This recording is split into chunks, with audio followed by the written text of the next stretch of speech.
প্ৰথমে সকলোকে মোৰ এটা নতুন ভিডিঅ'লৈ স্বাগতম জনাইছোঁ। আজি মোৰ কাৰণে এটা বিশেষ দিন। আজিৰ পৰা প্ৰায় 11 বছৰ আগতে এই দিনটোতে পাপাই আমাক এৰি থৈ গৈছিলে। পাপা ঢুকোৱাৰ পাছত সৰু বাই আৰু ময়ে আমাৰ ঘৰখন চলাবলৈ চেষ্টা কৰিছিলোঁ। বায়ে কাপোৰ চিলাই আৰু মই বিয়াবোৰত ঢোল বজাই, কেতিয়াবা শাক পাচলি বিকি, কেতিয়াবা মাছ বিকি ঘৰখন চলাই নিবলৈ চেষ্টা কৰিছিলোঁ।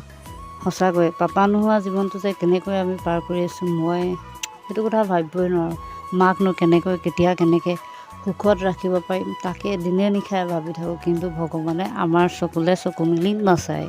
পাপা শ্ৰাদ্ধ শেষ কৰি আকৌ পেহী ঘৰলৈ বুলি ওলালোঁ। মানে আমাৰ পেহীৰ অকণমানি ছোৱালী এজনী আছে, তাই তুলনি বিয়া হ'ল।